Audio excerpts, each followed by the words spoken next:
Wala po ako ngayon sa Hague dahil ang utos na ating Vice President at tupagin ko muna yung aking asylum. Pero lilinawin ko lang po ha, ako po ngayon ay isang asylum seeker dahil na naka-apply na po ako for asylum. Ang inaantay ko lang po ay yung kauna-unahang interview na ito po'y kabahagi na ng application process.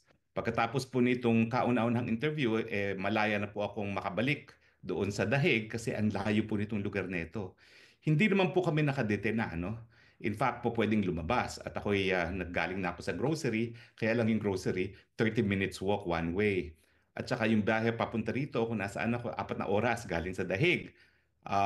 Kung magte-trend ka, 4 at kalahating oras. So parang hindi ka nga nakadetena, wala ka naman mapuntahan.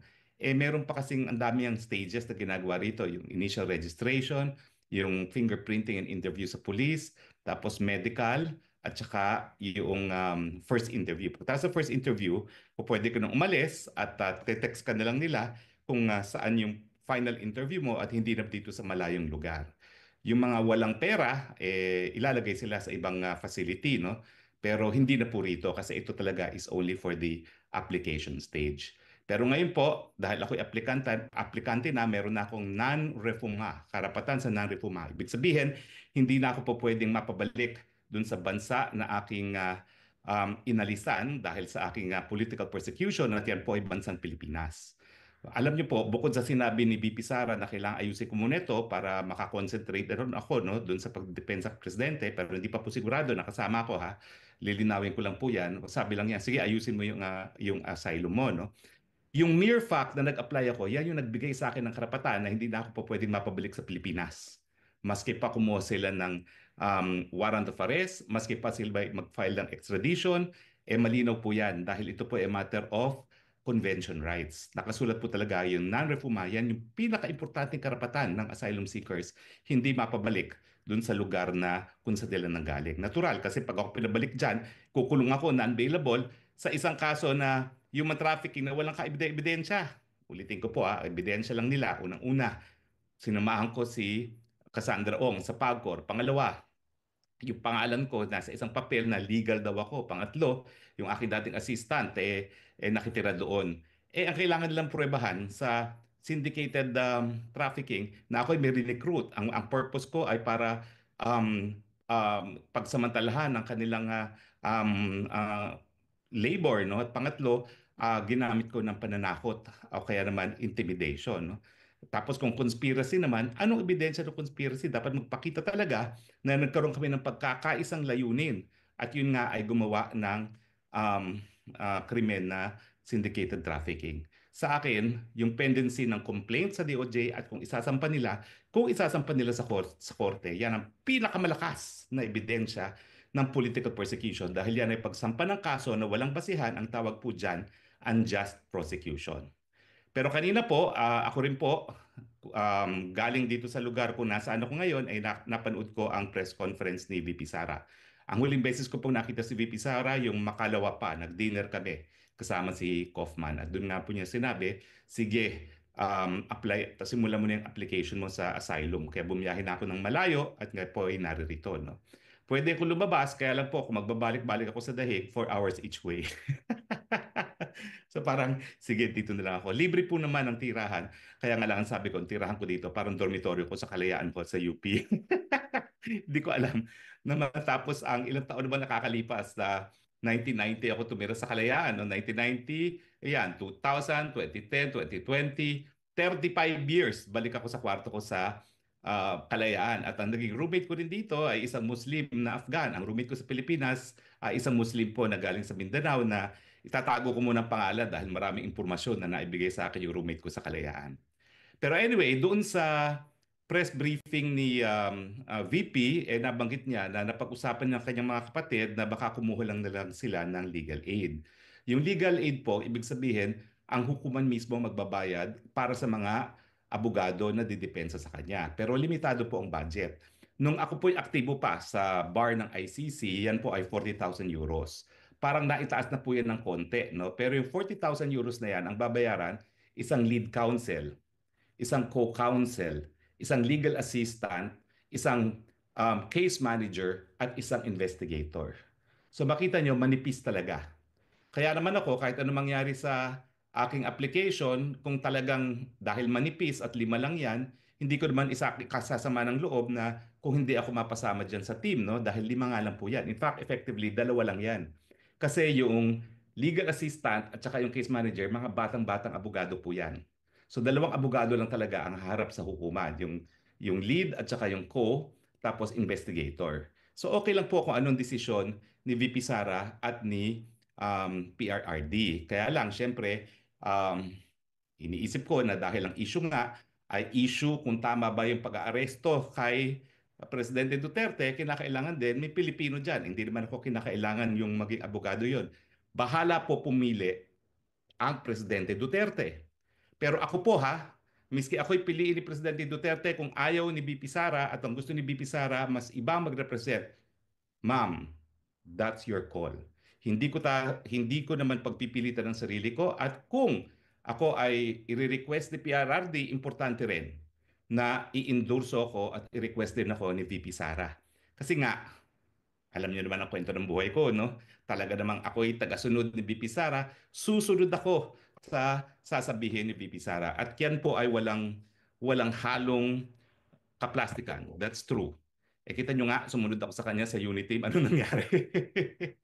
So susunod ako kung ano ang sasabihin niya sa akin. Bagamat, nung nag-usap kami, sabi ko kasi minsan nakatakot ako sa iyo eh. Kaya minsan may mga gusto kang gawin na sa tingin ko hindi ko sang-ayon, hindi ako makapagsalita, no? Hindi ko sasabihin ko ano yan. Pero may dalawang bagay na ngayon lang nangyari na sumunod ako sa kanya pero alam ko na hindi dapat, no? So, syempre, dahil ganyan naman ang aking pagsunod kay BP Sara, kung sabihin niya na dahil ko kaunti ang mga abogado at mas gusto niyang lahat dayuhan, ay nako, I will bow to it, no? At intindihin na lang natin, no, na hindi lang naman si PRRD talaga ang dapat magdesisyon, kundi si BP Sara din, no? Dahil siya naman ay anak na abogada rin. So, yun lang po ang makukuha sa legal aid. Lead counsel, co-counsel, legal assistant na bata rin, case manager na bata din, at investigator.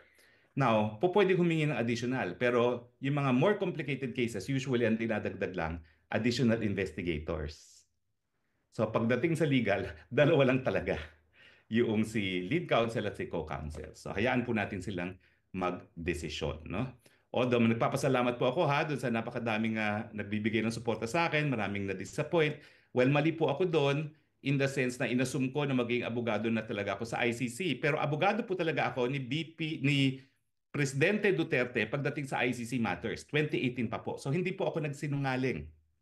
Hindi po ako nagsinungaling, talagang abogado na ako ni Presidente Duterte on ICC matters mula pa po ng 2018. Ang problema po, yung mga ibang supporters ni PRRD, binaliwala lahat ng sinabi ko dahil sabi nila, imposibleng mangyari yan na makakarating si PRRD sa ICC. So lahat po ng mga nagsabing imposible yan, alam po nila kung sino sila at sila naman po yung napakalapit din kay Presidente, need I say it. Pero I told you so.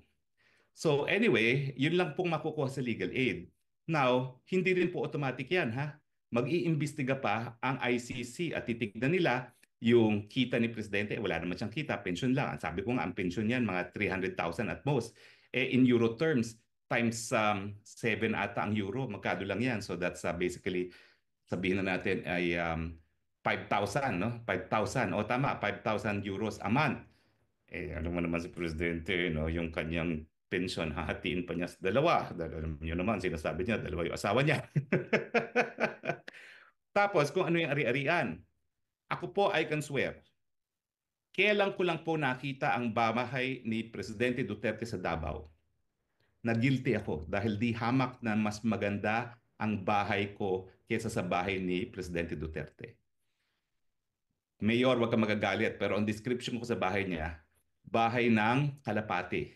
Kasi yung kwarto niya, nasa second floor, meron lang revolving stairways na napakakitid, pero memoryado na niya yun. So miski mahina na ang kanyang paglalakad ngayon, eh miski nakapikit, kaya niya umakyat doon dahil buong buhay niya doon siya tumira.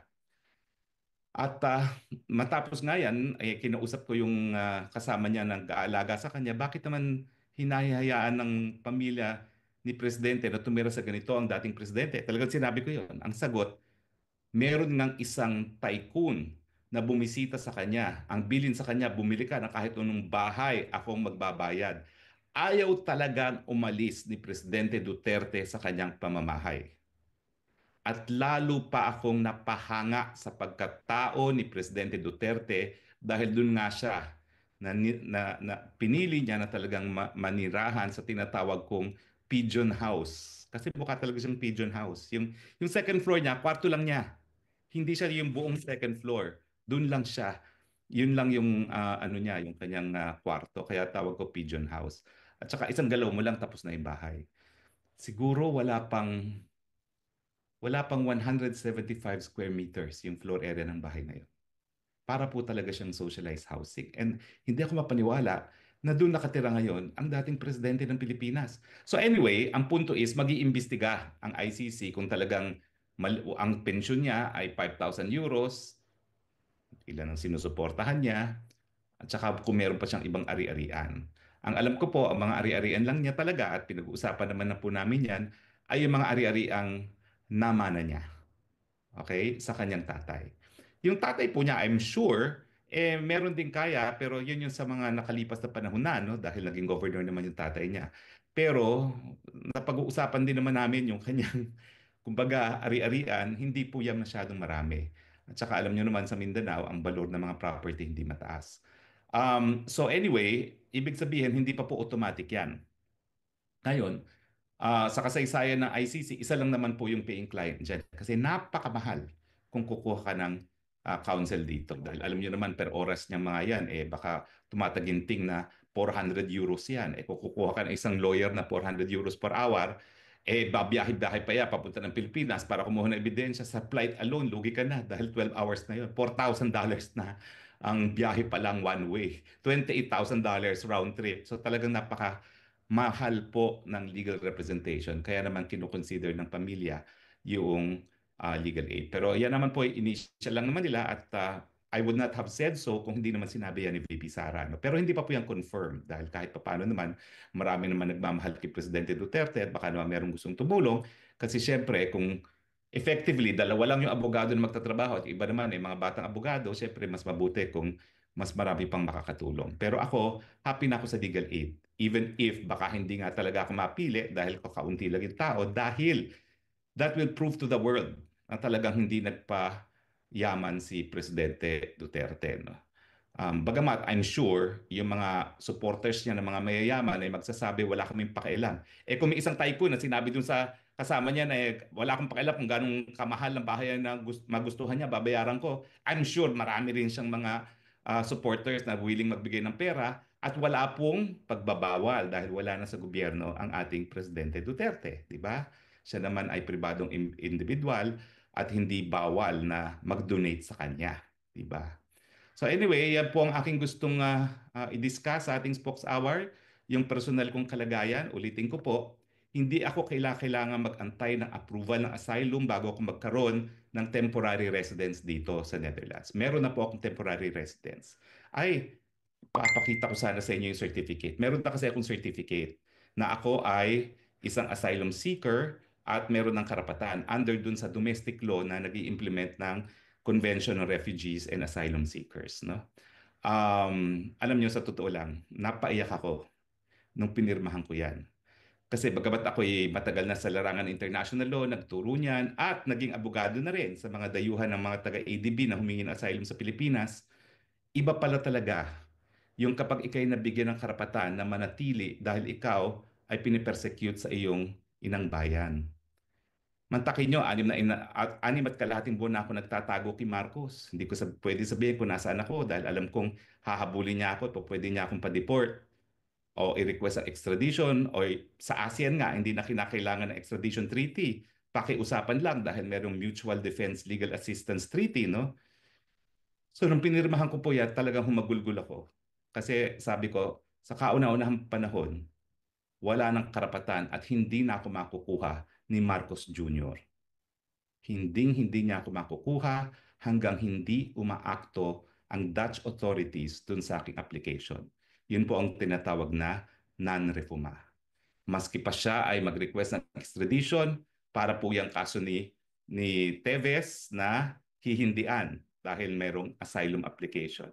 Maski meron po yung red notice, hihindian po yan dahil meron ng application ako for asylum. Yan po ang karapatan ng non-refuma at in-explain ko rin po yan kay VP kasi parang ang understanding ni VP, kinakailangan munang ma-approve ang aking asylum bago ako magkaroon ng legal status to remain in the Netherlands. So, pinadala ko rin po sa kanya yung convention at saka yung aking certificate na nasa Dutch pero meron naman pong English translation sa Google Translate. So anyway, alam mo, since tayo ay naka-Zoom, siguro pwedeng magtanong, no? Kung meron po kayong tanong, ay pwede rin kayo magtanong, no? Padala nyo lang po, siguro i-flash natin ang Zoom link para dun sa mga kababayan natin na gusto magtanong on Zoom. I-flash natin sa Facebook ngayon yung Zoom link para sa dun sa mga gustong magtanong. O nga pala po, magkakaroon tayo bukas ng Kongreso ng Mamamayang Pilipino. Ito po ay alas 8 ng gabi sa Pilipinas. 1 o'clock dito sa akin sa Dahig. Doon po ako sa grounds ng Asylum Processing Center magbo-broadcast, no, para mataas ang araw at maganda naman ang tanawin at makikita niyo yung mga iba't ibang lahing kasama ko na nag-a-apply ng asylum, no. So anyway, tignan natin kung after flashing may mga tanong. Kung wala na pong tanong, well, kita-kita po tayo bukas. At bukas po, ilalagay na namin ngayon pa lang kung ano yung Zoom link para kung gusto niyo magtanong sa Zoom, ay po pwede niyo itanong at ibigay din yung saloobin niyo. Ang topic po natin bukas sa ating Kongreso ng Mamamayang Pilipino, tama ba na isinuko ng administrasyon ni Marcos Jr. si PRRD sa ICC? Bukas po yan, alas 8 ng gabi sa Pilipinas. Hindi pala bukas. Sunday. Mali. Sunday pala yan. Talagang gulo-gulo na ng aking dates, no? Sa araw ng linggo po yan. Sa araw ng linggo, 8 p.m. Manila time, 1 p.m. dito sa Europa. Well, anyway, wala pa akong nakikitang tanong. So maraming salamat po sa inyong patuloy na pagtangkilik, ha? At again, yung mga sumusuporta sa akin at na-disappoint na hindi pa tayo kasama dyan, hindi pa naman po tapos ang usapan. Pero sabi ko nga, kahit anong maging desisyon ni PRRD, dapat sumang-ani rin si BP Sara. Maski pa sabihin ni PRRD, yes, I want him to be my counsel. Kung tututol si Inday Sara, susunod po ako kay Inday Sara. Sumunod na nga ako sa kanya kay Marcos Jr. Alam naman, hindi pa ako susunod ngayon. Talaga pong susundin siya. Okay? Maraming salamat po. Huwag po kayong malungkot dahil hindi naman po ako aalis sa piling ni PRRD whether or not I'm part of the legal team. Siyempre po, tao lang, medyo disappointed, pero I understand completely dahil nga nasa legal aid ang ating presidente. Siguro kung maraming ninakaw ang presidente, miski lahat ng mga malalapit sa kanyang abogado kukunin niya, hindi naman po ganoon talaga. So I completely understand at yung mga iba na marami daw nasasaktan, kasi kwanto, di daw dapat nangyari sa akin ito, wag po kayo mag-alala. Wala po sa akin yun. Siyempre, nung una, medyo sayang naman dahil 2018 pa kami nag-uusap tungkol sa ICC, pero tanggap ko po yun dahil nga sa limitasyon ng resources. Hindi po magnanakaw ang PRRD, kaya kinakailangan umasa sa legal aid. At dahil dyan, limitado talaga yung mga abogadong makukuha. Okay? Intindihin po natin yan. So maraming salamat po. Hanggang sa muli nating pagkikita, ito po ang yung spokes ng bayan. Nahihirapan, patuloy na naninindigan. I love you, Philippines. You're the only country I have. You're the only country that I love. God bless the Philippines. Bye.